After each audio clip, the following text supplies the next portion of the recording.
Ya, Assalamualaikum warahmatullahi wabarakatuh.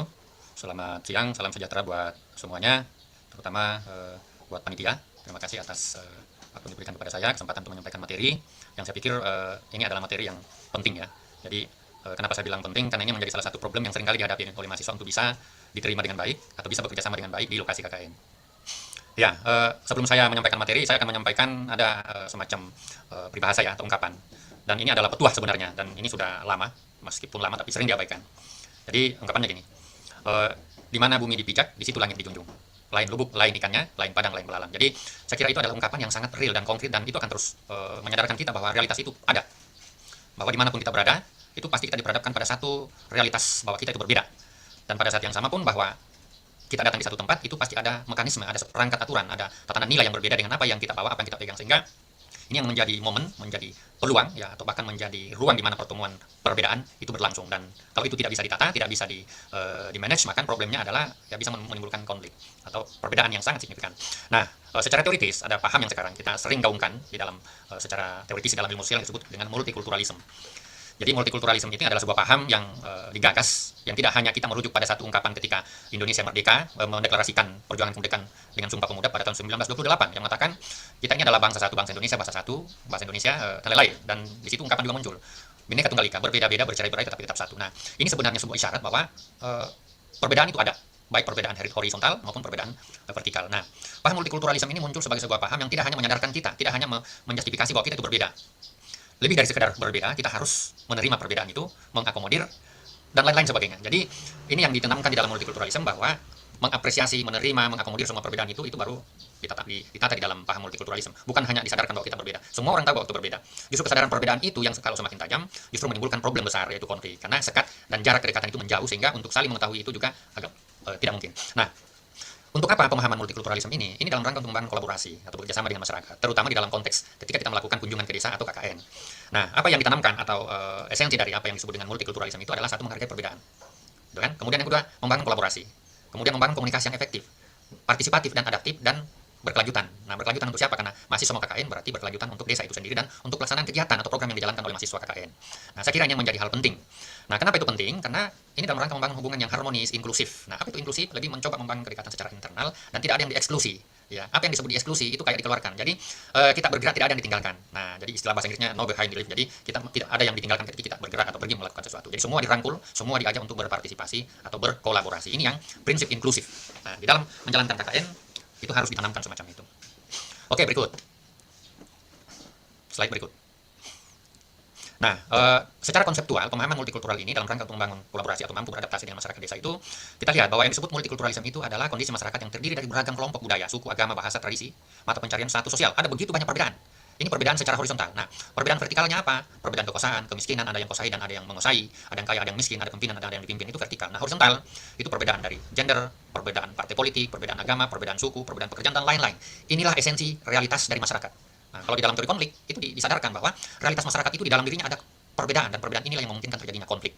Nah, tetapi kita tidak melihat, tetapi melihat sebagai sesuatu yang berbeda secara tegal. Kita hanya merujuk pada satu konsep yang disebut dengan multikultural atau paham tentang keberagaman. Nah, di desa itu kita lihat begitu banyak perbedaan, ya. Ada bahasanya, ada tradisi, ada perbedaan usia, status sosial. Nah, itu dan lain-lain, ada begitu banyak. Nah, kemudian prinsip dasar kalau kita lihat di dalam multikultural itu menghargai perbedaan, kesetaraan, ya, toleransi, dialog, dan kerjasama. Jadi apa yang saya tampilkan ini itu adalah pemahaman secara konseptual, dan itu yang akan saya rinci satu persatu untuk di slide-slide berikut. Nah, kita lihat bahwa di dalam kerangka pemahaman itu kita harus sadar mengenali, ya, kita harus sadar. Jadi ketika mahasiswa turun ke lapangan itu sudah harus disadarkan bahwa saya ini datang sebagai mahasiswa, dan yang saya datangi itu adalah warga desa, itu sudah harus paham bahwa kita itu sudah berbeda. Apalagi perbedaan suku, perbedaan agama, dan lain-lain. Nah, kalau sadar bahwa ada perbedaan, maka apa yang harus dilakukan? Kita harus menghargai dan memahami perbedaan itu. Kita harus menerima, menghormati. Lalu apa yang terjadi? Nah, kita jangan menutup diri, kita harus membuka ruang interaksi untuk berdialog. Nah, mahasiswa KKN ketika datang, ketika saya dulu mengurusi, saya juga menjadi DPL, yang saya sarankan pertama itu adalah di hari pertama sudah harus ketemu atau menghadap ke RT di mana posko ditempatkan. Harus datang melapor.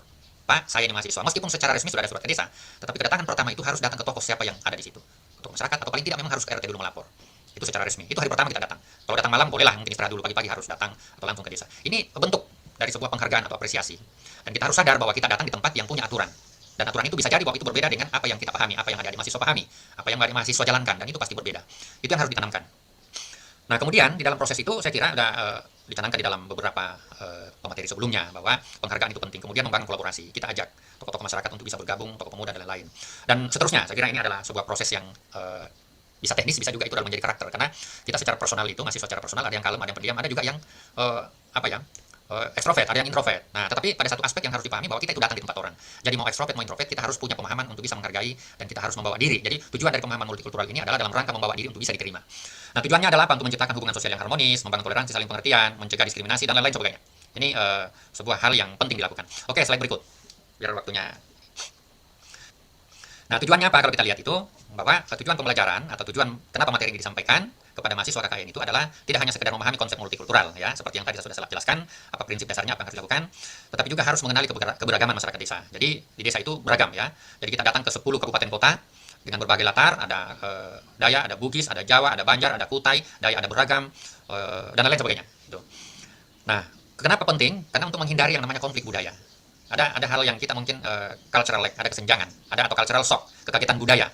Nah, apa itu kagetan budaya? Bisa jadi mahasiswa kaget datang ke satu wilayah tertentu. Bukan hanya kaget karena jauhnya ya.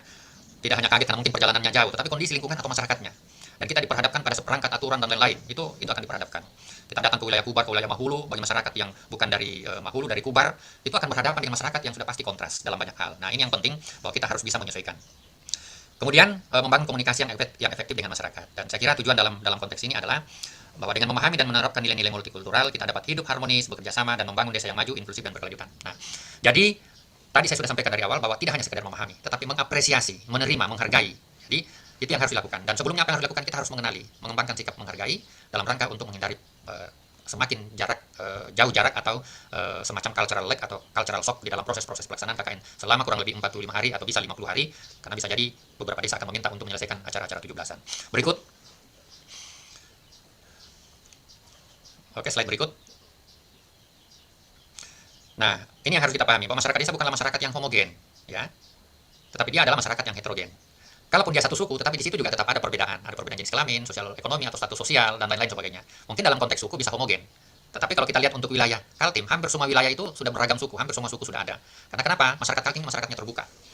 Ya, masyarakat Kaltim terbuka. Dia menerima kedatangan orang sehingga kemungkinan untuk menjadi heterogen itu sangat terbuka. Nah, kita lihat ada tradisi lokal ya. Itu kita lihat ada perbedaan di situ. Saya kira di depan tadi sudah saya sampaikan. Kita lewati ini, pindah ke slide berikut ya. Nah, kemudian apa yang menjadi prinsip utama kemudian kalau multikultural, bahwa hidup bersama dalam keberagaman. Nah, ini yang penting, bahwa seringkali kita berharap bahwa semua itu sama ya. Apapun harus sama, baju seragam dan lain. Boleh kita seragam bajunya. Tetapi kan ada hal yang membedakan. Minimal perbedaan agama, perbedaan status, perbedaan jenis kelamin dan lain-lain. Jadi ada banyak hal. Jadi bagaimanapun kita ada di ruang di mana perbedaan itu selalu hadir. Sehingga ini yang harus disadari, selalu kita tanamkan kesadaran bahwa kita datang di tempat di mana saya berbeda dengan orang. Dan yang ditanamkan berikut bahwa yang harus dilakukan itu adalah menghormati perbedaan. Harus membangun kesetaraan, ya. Setara itu bukan berarti harus sama. Setara itu memberikan apresiasi, menghargai orang. Jadi antara kesetaraan gender itu adalah kalau laki-laki boleh, kenapa perempuan tidak misalnya. Tidak berarti bahwa perempuan harus sama laki-laki. Itulah perbedaan antara apa yang disebut dengan equality dan equity atau konsep kesetaraan. Membangun toleransi, menghargai, ya. Kemudian dialog dan kerjasama. Saya kira ini tadi sudah saya sampaikan juga di awal. Kemudian yang menjadi penting adalah dengan menerapkan prinsip multikultural, ya kembali bahwa kita diharapkan dapat diterima oleh masyarakat desa di mana kita berada. Kita dapat diterima oleh masyarakat kampung di mana kita datang. Selama kurang lebih 45 hari. Jadi kedatangan kita itu yang sangat penting dan berhasil itu kalau kita sudah dianggap anak, sudah dianggap orang dalam. Nah, dianggap orang dalam itu artinya kepatuhan terhadap norma itu harus dilakukan. Nah, itu sebenarnya esensinya. Tetapi pada saat yang sama bahwa diterima menjadi orang dalam, berarti kalian mahasiswa semua itu bisa bertanya apa saja, bisa melakukan apa saja dalam rangka membangun desa. Nah, jadi kalau itu sudah dilakukan, nggak perlu repot-repot mengumpulkan uang misalnya untuk beli makan. Ada orang desa datang ngasih makanan apa, karena kita berhasil. Nah, ini yang banyak kali dialami oleh beberapa mahasiswa. Jadi jadikanlah diri kalian itu ditangisi ketika kita pergi. Nah, jangan menjadi mahasiswa di desa yang kebahagiaan masyarakat desa ketika Anda pergi. Berarti kan Anda punya masalah. Yang bagus itu ditangisi kepergianmu. Artinya Anda diharapkan untuk tetap stay di desa. Itu yang keberhasilan. Ya, bukan hanya berhasil membuat masyarakat desa menangis, tetapi Anda berhasil menarik perhatian, membangun kedekatan sama warga desa, sehingga program-program yang dijalankan itu bisa terwujud. Berikut. Slide berikutnya.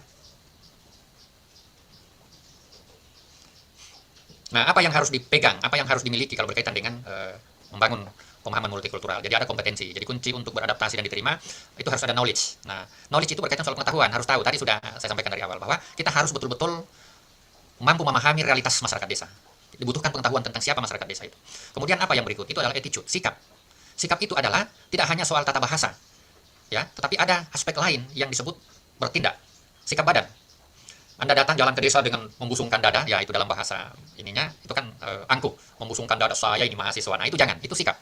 Tetapi harus dengan membawa cara, ya, menampilkan diri dengan sikap yang mudah diterima. Yaitu ya bahwa keterbukaan, berempati, itu adalah sikap. Ya, kita harus, kalau dikatakan senyum itu adalah sedekah dan ibadah, ya tersenyumlah ketika bertemu. Nah ini adalah sikap. Nah jangan sampai sebaliknya, datang petantang-petenteng kata orang Jawa dengan sikap badan, celana robek-robek petantang-petenteng di desa, sampai cekakan cekikian ketawa sampai jam 12 malam, nggak peduli tetangga. Nah ini yang jadi soal. Beberapa kasus sering terjadi semacam ini, dan itu kita dilaporkan ke panitia atau ke DPL. Nah biasanya kalau kayak gini biasanya tinggal diusir oleh masyarakat desa. Nah ini yang jadi soal. Jadi harus betul-betul menghindari. Kemudian harus dibutuhkan skill atau keterampilan. Apa itu? Ya kemampuan untuk berbahasa.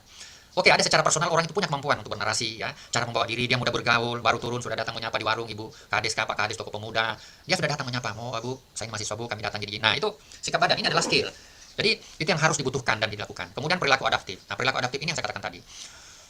Bersolek, datang ke kampung dengan bersolek tampilannya menor, ya, pakaian compang-camping, bergaya, wah, luar biasa gitu kan. Nah ini keliling bawa gitar, nyanyi ribut-ribut. Nah ini soal perilaku yang tidak adaptif, ya, artinya tidak menyesuaikan. Jadi kita itu harus fleksibel, seperti ungkapan tadi, di mana bumi dipijak, di situ langit dijunjung. Karena kenapa? Kita berbeda. Nah inilah perilaku adaptif yang dibutuhkan. Nah kita mahasiswa, Anda mahasiswa itu sudah harus paham. Mau kalian orang Bugis, datang ke kampung di mana orang Bugis, tetap tidak bisa bawa saya ini sesama Bugis. Enggak, justru karena sesama Bugis misalnya, harus punya kemampuan untuk membangun hubungan baik. Pertama karena mungkin sudah dengan bahasa, tahu tata krama seperti apa yang layak dan tidak layak dalam konteks budaya masyarakat.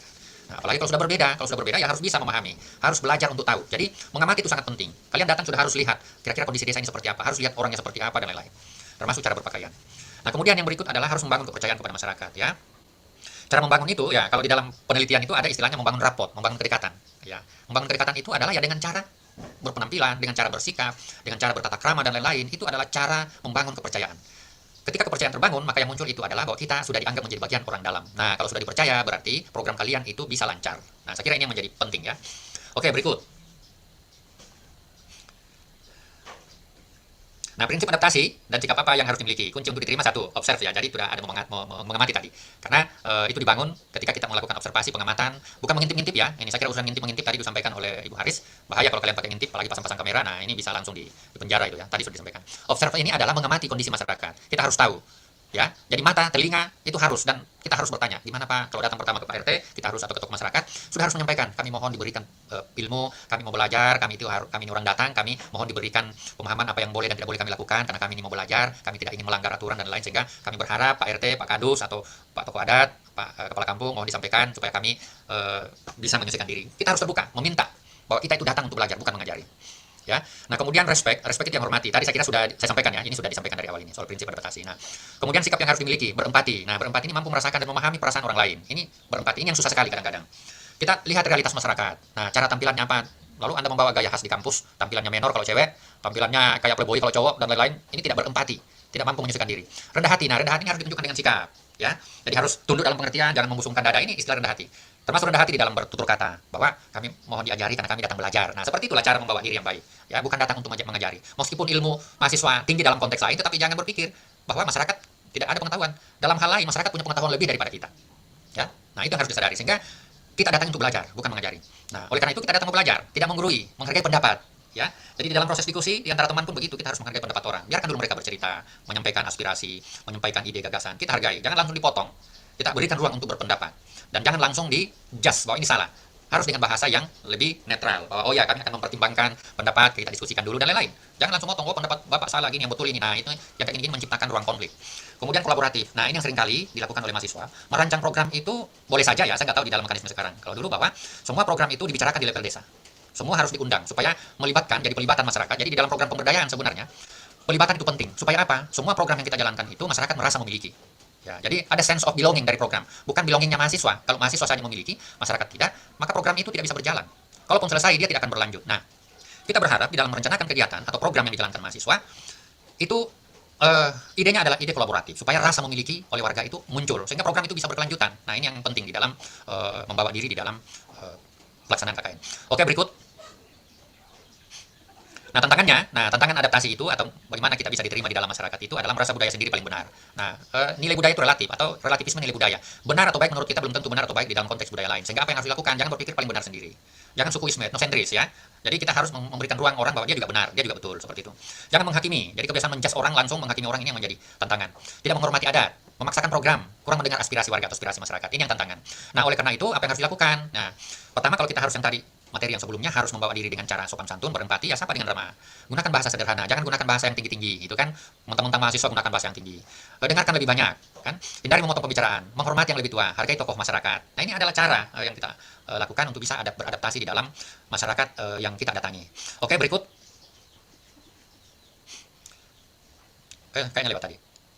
Sebelumnya, nah, mengenali tokoh penting. Nah, saya kira ini ada yang saya katakan tadi itu perlu membangun pengetahuan, artinya kita harus tahu. Kita harus mengenali tokoh penting siapa. Ini kunci awal membangun kepercayaan. Jadi, kenali siapa kepala desanya, ya, bukan hanya tahu nama, tetapi tahu karakter. Ketua RT siapa, ketua DPD siapa, tokoh adatnya siapa, tokoh agama, perempuan, pemuda, kelompok tani, kelompok rentan yang cenderung dieksklusi, dan lain-lain. Jadi, Anda harus paham kondisi real atau realitas di masyarakat desa. Jadi di samping mengenali tokoh, juga harus mengenali tradisi di sana. Adat istiadatnya, termasuk tradisi gotong royong kah di sana, kekerabatan kuat kah, menghargai tradisi, aspek religiusitasnya gimana, komunikasi kekeluargaan, ini karakteristik ya. Musyawarah dalam pengambilan keputusan, masyarakat di sana itu masyarakat desa, itu masyarakat yang sederhana, rendah hati, sehingga kita harus menyusikan. Menghargai tradisi ya, ketergantungan pada alam. Nah, ini menyangkut sustainable ekologi. Kemudian perubahan sosial itu adalah perubahan sosial yang berevolusi, bertahap. Jadi bagaimanapun masyarakat desa, saya kira ada perubahan. Karena ketika dia terbuka dengan masyarakat lain, maka implikasi perubahan itu akan terjadi. Nah, sehingga masyarakat yang kita datangi itu harus betul-betul dipahami sebagai sebuah realitas sosial. Ya, jadi kita datang dalam satu komunitas, realitas sosialnya seperti apa, itu yang harus dipahami, dibangun pengetahuan, supaya kita bisa memberikan rancangan ide, gagasan, dan kita membangun hubungan kedekatan yang lebih bagus. Oke, berikut. Nah, pesan penting. Ya, mungkin ini yang terakhir ya. Pesan penting, ini kunci sukses ya. Satu, datanglah bukan sebagai orang yang paling tahu ya. Ilmu paling berharga ada pada pengalaman dan kearifan masyarakat desa. Sehingga kita datang untuk belajar. Datanglah sebagai orang yang siap untuk belajar. Dengarkan, pahami, resapi setiap cerita yang diungkapkan, yang dituturkan oleh masyarakat. Karena masyarakat desa adalah mitra, bukan objek pembangunan. Dia adalah mitra untuk melaksanakan program pembangunan yang dirancang atau program KKN. Dia adalah mitra ya. Jadi bukan hanya sekedar objek, dia adalah mitra. Nah, slogan menghargai budaya adalah langkah awal membangun kepercayaan. Membangun kepercayaan adalah kunci keberhasilan pengabdian dan pembangunan desa. Jadi kalau kita lihat ada pelang di sebelah kiri, ya hormati budaya, ya dengarkan dengan hati, bangun kepercayaan, wujudkan kebermanfaatan. Mari bersama menghargai, memahami dan memberdayakan. Bersama kita membangun desa, mengabdi dengan hati, memberi arti untuk negeri. Saya kira ini mungkin slide terakhir, ya ucapan terima kasih. Coba slide terakhir. Nah ini mohon maaf ini kalau ada salah ya. Jadi ini ucapan terima kasih yang menunjukkan bahwa kita itu berbeda. Jadi matur nuwun, terima kasih, kurus sumanga, ya terima kasih, makasih. Tabe ini tabe sebenarnya juga di Bugis ya, tapi saya temukan beberapa tabe ini diungkapkan juga oleh suku Dayak, kelompok suku tertentu.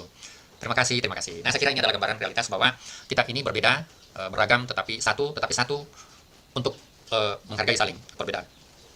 Menghargai perbedaan bahasa dan budaya adalah langkah awal membangun persaudaraan dan kebersamaan. Sekian dari saya. Assalamualaikum warahmatullahi wabarakatuh. Waalaikumsalam warahmatullahi wabarakatuh. Baik, plus kepada Bapak Muhammad Arifin yang tentunya menjadi catatan-catatan ya untuk kita